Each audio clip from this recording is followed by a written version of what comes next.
Chapter 29. Slipping out of my open window is easy, much easier than my first attempt.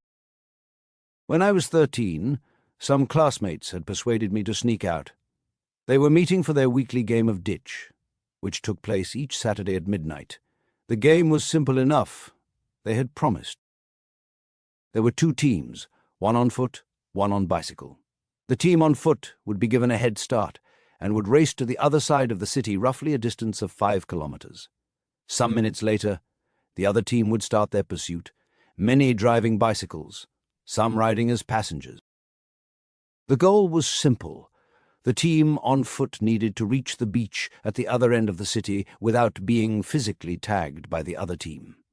They could either be tagged by the bicyclists' hands, by the bicycles themselves, or tagged in pursuit by the passengers. Each team would take turns being runners and bikers. Whichever team scored with more runners was the winner. I could see the appeal. I wasn't athletic by any stretch of the imagination, but since I had recently started going to public school, I had been infected with the desire of wanting to be accepted by my peers. I had convinced myself to stay awake until after the old chapel bells softly tolled 11 hours, not trusting myself to wake naturally at the right time. I gave myself plenty of time to climb out my window, sneak away from the house, and make my way to the old ruins by the hills. Opening my window, climbing out into the brisk autumn night, and closing it again should have been simplicity itself. I lived in a 1-story house. It should have been as easy as breathing, without even thinking about it. I was halfway out the window when a hole in my pant leg caught on the windowsill latch. In my impatience to pull free and escape being caught off balance, I jerked my leg out. Unfortunately, this action caused the window to slam shut behind me.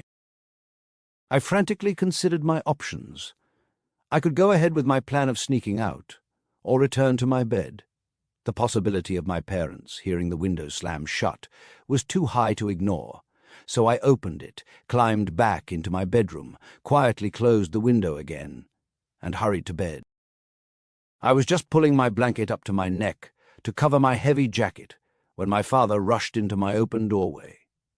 We didn't have doors on our bedrooms like normal people, because my parents believed we should have nothing to hide. What happened? There was a huge bug crawling on my blanket.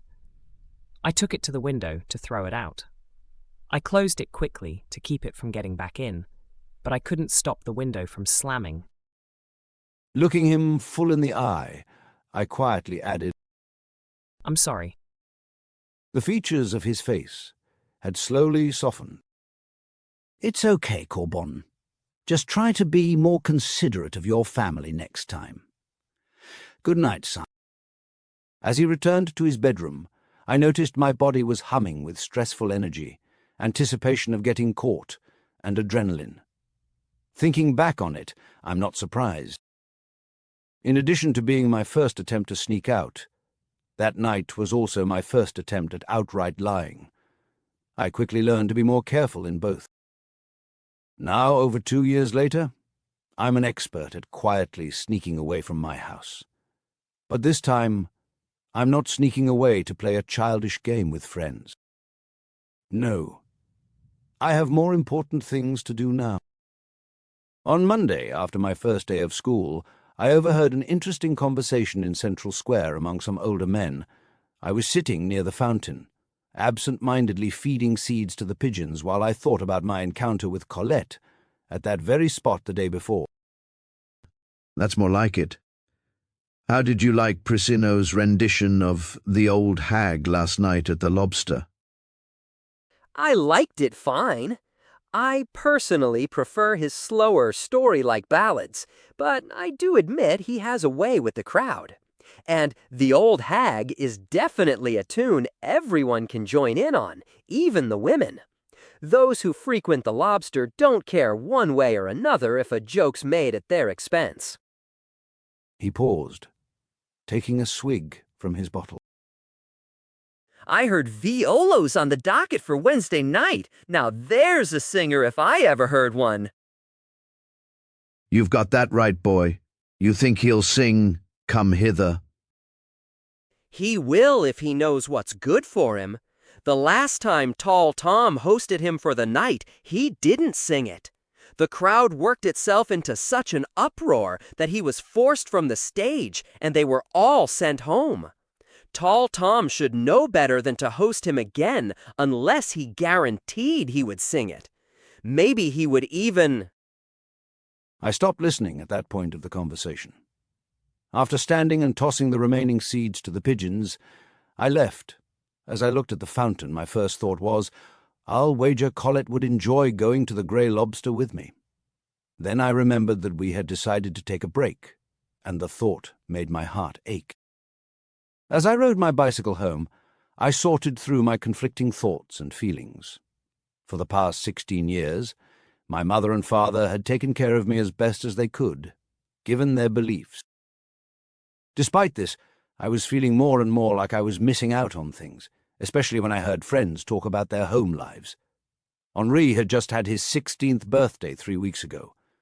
Since then, he seemed to be wearing another new article of clothing every day. He was still undecided about whether he would continue school.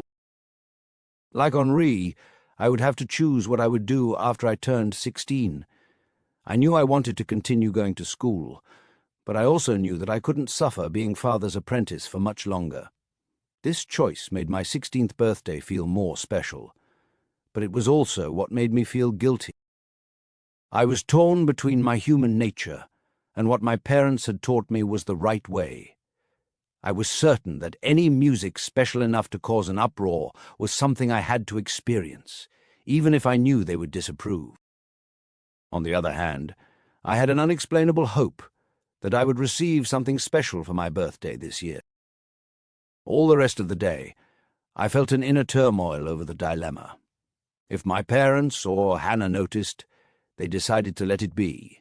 They probably attributed it to teenage angst or something like that, since I had already been quite miserable over the 2 days after last seeing Colette. Before I fell asleep that night, I promised myself that if my birthday wasn't as special as I expected, I would sneak out to visit the Grey Lobster.